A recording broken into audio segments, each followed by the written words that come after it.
Welcome back to Lotus on Track and Brands Hatch. We're supporting the DTM cars this weekend, the second round of the Lotus Cup UK, currently being led by that man, Rob Fenn, as he is one of the late drivers to make his pit stop. We're well into the pit window here.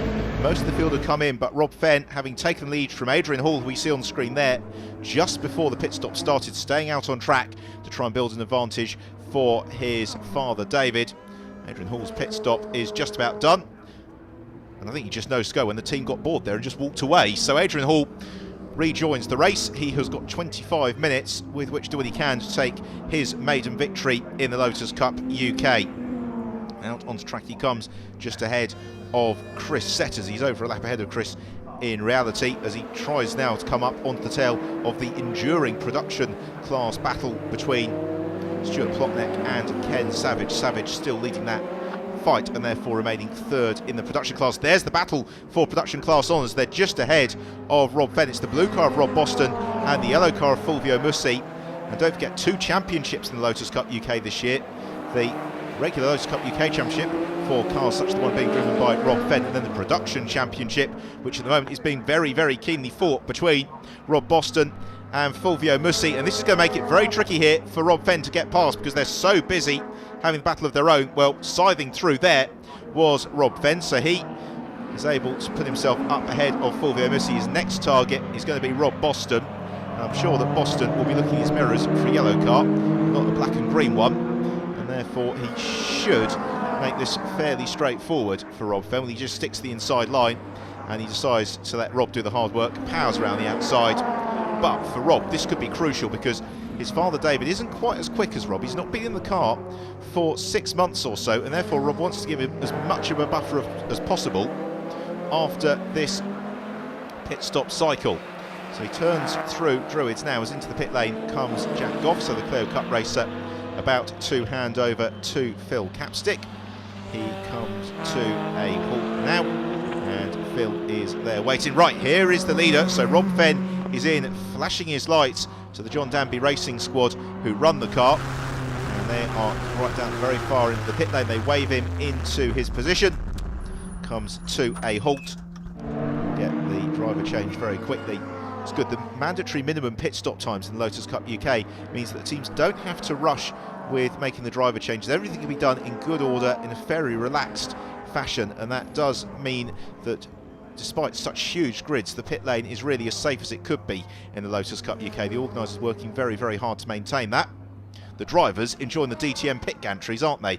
More screens than they're normally used to, as Phil Capstick rejoins the race. Hold on, now go, go, go, waves the team as David Fenn rejoins the action. Now what can David do here? Where will he have fed out, crucially, in relation to Adrian Hall? That's the gap we're going to have to watch for here. Did Rob Fenn do enough before the pit stops to build enough of a buffer? Well, coming around the outside of him there is the Evora of Steve Williams, and Steve putting himself back onto the lead lap with that move. So he's just running outside the top 10, Steve Williams, and there's Adrian Hall. And Rob Fenn did the business, didn't he? My goodness, he's built about 8 seconds or so of an advantage for Dad David over Adrian Hall. Now let's see what Adrian can do about closing this gap back down. He goes past Neil Livesey, puts a lap back onto Neil, and now sets off in pursuit of David Fenn. We've got just 17 minutes left in the race here. This is going to be a thrilling chase all the way through to the checkered flag. Also, Marcus Jewell shouldn't be discounted. There's Marcus in the 211. He's in third place, and he is not too far adrift either here. And in fact, Marcus Jewell, looking at the timing screens, is beginning to close in onto both leaders. He's really put together a turn of speed, having made an earlier pit stop. So this is not done and dusted yet, is it, for David Fenn? There's Adrian Hall. Here comes Marcus Jewell. So as David Fenn continues to lead, we'll head down to the pit lane to hear from his son Rob. Hi Rob, so it's looking hopeful for you? Yeah, it's a very interesting start to the race. It's over to my dad now. He hasn't been in the car for 7 months, so it's in at the deep end. Hopefully he can keep himself in front. Good luck to him. Warm words of support and encouragement then from Rob Fenn for father David, as he continues to try and put this lap on Steve Williams, and that Evora's got considerable straight line advantage over the little Exige, and therefore is able to hold on long ramp straight. Finally Steve moves aside, concedes the corner, into Paddock Hill Bend. It's great to see the Evora though competing this weekend. Spectacular car. So still David Fenn leads it. Adrian Hall looming ever larger. It's about 51 seconds or so a lap in these cars, so every lap is another 51 seconds off the race clock, which has got 13.5 minutes left on it, and that is really what David Fenn's got to bear in mind. He just needs to keep circulating ahead of Adrian Hall. You can see a replay. Well, I'm glad to see the Lotus Europa back in the race. Less pleased to see it spinning around Campbell. Cassidy certainly pushing as he's back into the fray, and all the while the gap between leaders has really come down here, and now David Fenn under considerable threat from Adrian Hall. They go past Ian Berry, put a lap onto Ian, and Hall's going to have a look here at David as they accelerate on towards Paddock Hill Bend. The sky blue car of Adrian Hall looks the outside of David Fenn. As they turn through Paddock, they both arrive onto the tail of Ken Savage as well, as they hope to put a lap onto Ken, who's a very quick driver in his own right. Ken sees them coming, gives them plenty of space and Druids. That's really very fair driving from Ken Savage. Same as well for Adrian Lester, giving the leading duo ample opportunity to put the lap on them as they turn through Graham Hill Bend, and that has probably bought David Fenn a car length or thereabouts, no more than that. Short sprint on to Surtees, and nowhere near the apex there was he, David Fenn. He was really pushing, but he's got to remain consistent, and that's cost him a tenth or two, because Adrian Hall now right up onto his tail. He's within a car length, and this could be the lap where Adrian Hall goes through. He sails into the slipstream now behind David Fenn, jostles to the outside. Now Fenn keeps that car there. That should be enough to keep Adrian Hall behind him through Paddock Hill Bend. It is.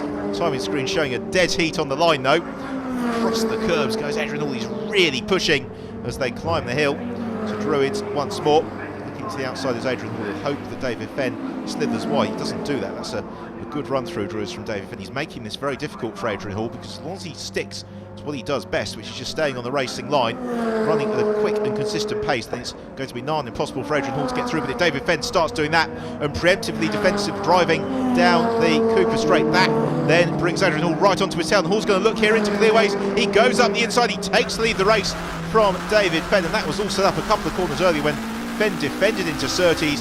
He then couldn't hold the line through clearways, and that gave the space for Adrian Hall to go through and take the lead the race away from him. Another lap completed, and Adrian Hall back at the head of the field where he was for so much of the first phase of the race, down through Paddock Hill Bend. Now what can Hall do about trying to pull away from David Fenn? Also still in the background there is Marcus Jewell, so Fenn has really got to latch himself onto the tail of Adrian Hall lest he risk being demoted from second to third. We've got just 10 minutes left on the clock here at Brands Hatch, so there is the opportunity, if David Fenn were able to up his pace, to get onto the tail of Adrian Hall and re-challenge for that lead. Great to see the three leaders running so closely together in the second round of the 2012 Lotus Cup UK. Surtees on through clearways the lead, so we see a replay of the move for the lead. So yes, clouting the curbs there was David Fenn. He carried their speed in, and that meant he had to go on the brakes so early for clearways, and immediately through goes Adrian Hall. Didn't quite see the start of the move, but essentially David Fenn, he took a very tight line in. He carried a lot of speed through the first section. That meant he carried too much speed out of Surtees, had to get on the brakes to make clearways, and because of that he couldn't cover the inside line. He left plenty of opportunity for Adrian Hall to go through and take the lead, and that is just what he did while he attempts to pull away. Next target to have a lap on them is Dave Carr. You may recognise Dave as having had a green car in seasons past, now an all-black machine this year, so he goes lap down as David Fenn is slipping back into the clutches of Marcus Jewell as they close up onto the tail of, firstly, Charlotte Burridge. So Charlotte Burridge, taking over from Fulvio Mussi, is about to go a lap down. So we've got a car that's gone for the gravel trap there and looks to be quite heavily damaged, and that is in a very exposed position. So as he continues to work through the back markers here, Adrian Hall, you've got to bear in mind we could potentially see a safety car. It's Phil Capstick, it was, who went off, and that's a lot of damage to the front of the Exige. The marshals doing what they can, but he's buried deeply into the gravel trap, and with a damaged car, it's going to be a precarious recovery at the very best. So as the leaders continue to work their way on through the traffic, and there was Jamie Stanley, who's worked up to 4th position in the Exige, so Stanley flying as well, making very good progress. The rest of the field very closely bunched, and yes, the red flag is out. The race has been stopped. I think the decision being taken with only 7.5 minutes left in the race, that by the time a safety car recovery had been effected, the clock would have ticked to 0 nonetheless. We are well over half race distance, and I suspect, therefore, that will be a result. And there, unfortunately, is the sorry sight of Phil Capstick's car. Adrian Hall, he took the lead, and on count back, I make it that Adrian has won this race just from David Fenn. He made his move in retrospect on just the right lap, because a lap later and he may not have won this one. So the pit lane is now being filled with the glorious sight of Lotuses lining up in the pit lane. They all want to restart, but they see the checkered flag there, which means that it's race over, and we will very shortly get a declared result here at Brands Hatch following an absolutely scintillating round of the Lotus Cup UK. The car's being sent back to the outer paddock, and here is the result, and it is a win for Adrian Hall. From second place David Fenn and Rob Fenn, Marcus Jewell in third, Glenn Sheldon, Jamie Stanley in excellent fourth place, Tom Chataway, that's really good to see him up in fifth, the same for Paul McNeely and BJ Chong in sixth position, Simon Deacon and Steve Train seventh and eighth, and then Steve Williams in ninth position, the setters in 10th. Rob Boston in 12th. He took the victory in the production class from Charlotte Burridge and Fulvio Mussi, with then Ken Savage just holding on in the end to claim third in the production cars from Stuart Plotneck in fourth. An excellent 17th there for Adam Knight. He ran consistently all race long. Ian Berry rounding out the top 20. And now we're rapidly encroaching into those that didn't make it to the finish, unfortunately. So Andy Napier, a retirement after all of his adventures. Also Campbell Cassidy and Chris Randall not classified despite having been the early race leaders, and Warren Scott, a casualty that we had very, very early in proceedings over at Paddock Hill Bend.